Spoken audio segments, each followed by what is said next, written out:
Hello friends.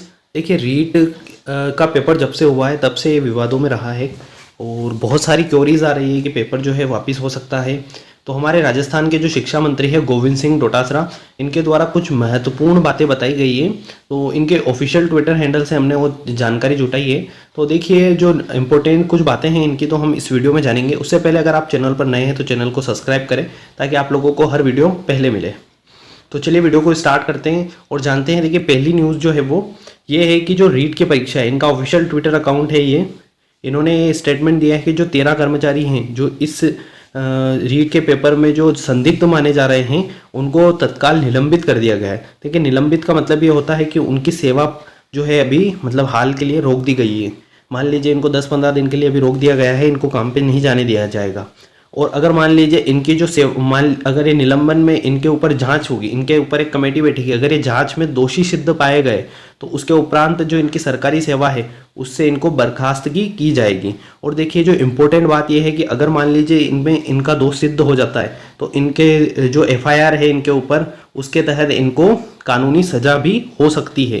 तो यहाँ पर बहुत बड़ा निर्णय जो है इनके द्वारा लिया गया है। इसके बाद हम देखें कि जो 13 कर्मचारी हैं कौन, तो इसके बारे में हम जान लेते हैं। देखिए पहले जो हैं सिरोही के मनोहर हैं जो सहायक के पद पर हैं, और ये जो बक्सीन है सिरोही में, वहाँ के एक विद्यालय में कार्यरत है और इनके अनुसार एफआईआर इनके ऊपर दर्ज है और ये अभी निलंबित है।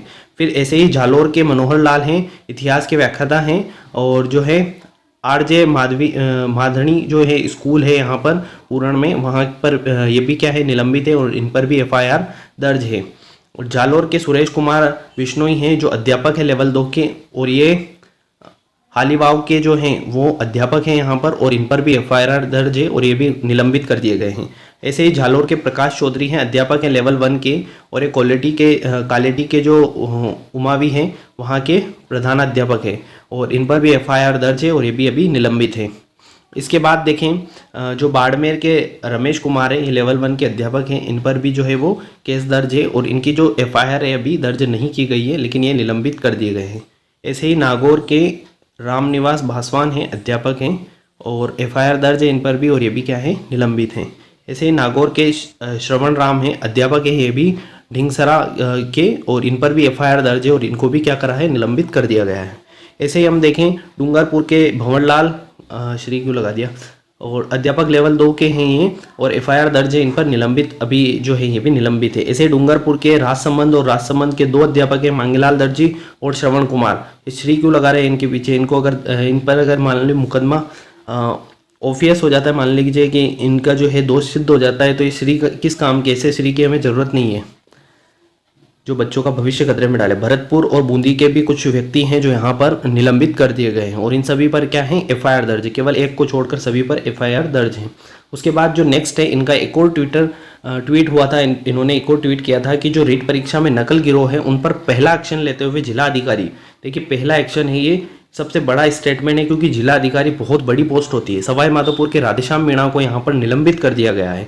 ये कोई अध्यापक की बात नहीं हो रही, एक जिला होता है वहाँ पर एक ही जिला अधिकारी होता है, उनको निलंबित कर दिया गया है और आगे पुलिस जांच की इनको भेज दी गई है। अगर उनका भी दोष सिद्ध होता है तो उनकी बर्खास्तगी जो है वो तय है और कानूनी प्रक्रिया के तहत उनको सजा या जुर्माने का प्रावधान रहेगा। तो देखिए क्या स्टेटमेंट्स रहा उनके बाद, इनके जो ट्वीट होने के बाद ये ऑफिशियल आदेश आ गया था कि जो राधेश्याम मीणा है जिला अधिकारी मुख्यालय और ये सवाई माधोपुर के हैं, जो इनकी रीट की परीक्षा में संदेहास्पद भूमिका होने के कारण राजस्थान सिविल सेवाएं वर्गीय नियंत्रण एवं अपील नियम 1958 के नियम 13 के प्रदत्त शक्तियों का प्रयोग करते हुए तुरंत प्रभाव से इनको निलंबित कर दिया। तो यहाँ पर शिक्षा मंत्री के पास कुछ पावर्स होती हैं जो नियम 13 के अंतर्गत दी गई है इनको, उसके तहत इनको क्या करा है यहाँ पर निलंबित कर दिया गया है। और निलंबित करने के बाद अगर मान लीजिए इनका दोष सिद्ध होता है तो इन पर पुलिस कार्रवाई जो है वो की जाएगी। उसके बाद देखिए ये हिंदुस्तान टाइम का आर्टिकल है कि रीट राजस्थान शिक्षा मंत्री डोटासरा की घोषणा की है कि फिर से होगा रीट पेपर, तो जल्दी जारी होंगे तिथि। तो देखिए ये हेडलाइंस पे मत जाइएगा, आप लोग सिर्फ हेडलाइंस पढ़ते हैं और कंफ्यूज हो जाते हैं। यहाँ पर आप लोग पूरी स्टेटमेंट जाने। तो देखिए जो स्टेटमेंट वो ये थी, न्यूज़ है कि जो 600 बच्चे हैं उनकी परीक्षा जो है वो वापस से कराई जाएगी। क्या हुआ, राजस्थान के शिक्षा मंत्री गोविंद सिंह डोटासरा ने सोमवार को घोषणा करते हुए कहा कि अलवर जिले के कमला देवी महाविद्यालय, जहाँ पर आपने वीडियो देखा हो कि एक लड़का खिड़की में से चिल्ला रहा था कि हमें पेपर नहीं मिला, वहीं की ये न्यूज़ है। उसके बाद ढीकवार मांडल निमावर परीक्षा केंद्र में रीट परीक्षार्थियों की पहली शिफ्ट की परीक्षा फिर से होगी, क्योंकि उन्होंने बताया कि 26 सितंबर को यहाँ रीट के प्रश्न पत्र कुछ देरी से पहुंचे थे, तो कुछ परीक्षार्थियों ने हंगामा किया। हालांकि उन्हें एक्स्ट्रा टाइम देने की बात कही गई थी, लेकिन वो नहीं माने। उन्होंने पेपर का बहिष्कार किया और दूसरी शिफ्ट की रीट परीक्षा के पेपर का संचालन सफलतापूर्वक करा लिया गया था। मतलब जो पहली शिफ्ट का पेपर था वो यहाँ पर कंडक्ट नहीं हो पाया, लेकिन सेकंड शिफ्ट का पेपर हो गया था। तो फर्स्ट लेवल, जैसे लेवल 2 की बात हो रही है यहाँ पर, क्योंकि सुबह मॉर्निंग का जो टाइम था उसमें लेवल 2 के विद्यार्थी थे। तो जो लेवल 2 के विद्यार्थी, उनमें करीबन 600 बच्चे ऐसे थे जिनका पेपर नहीं हो पाया। तो उनके लिए जो है वो तारीख जल्दी ही आएगी और उनका ही पेपर होगा। आप लोग भ्रम में मत रहिएगा कि आपका पेपर भी वापस हो जाएगा, ऐसा कुछ नहीं होने वाला है। केवल वो 600 बच्चे जिनका पेपर नहीं हो पाया था उन्हीं का ही पेपर यहाँ पर होगा, जो जिनका सेंटर का था कमला देवी महाविद्यालय में था। तो यहाँ पर ये स्टेटमेंट इन्होंने थी। तो ये इंपॉर्टेंट बातें हमने करी। और अगर आप लोग अब देखिए, जो अब कुछ होना नहीं है, तो आप लोग, हो सकता है कि आपका अगर पेपर अच्छा नहीं रहा है तो आप बेचिंतित रहें। कुछ और भी एग्ज़ाम से आगे उनको लेके चलें और फोकस करके अपनी स्टडी को बूस्ट करके रखें, ताकि कभी भी आपका एग्ज़ाम हो तब आपको ऐसा जो दिन है वापस देखना ना पड़े। तो चलिए फ्रेंड्स, आशा करता हूँ आप लोग सब अच्छे होंगे। तो मिलते हैं नेक्स्ट वीडियो में, तब तक के लिए बाय।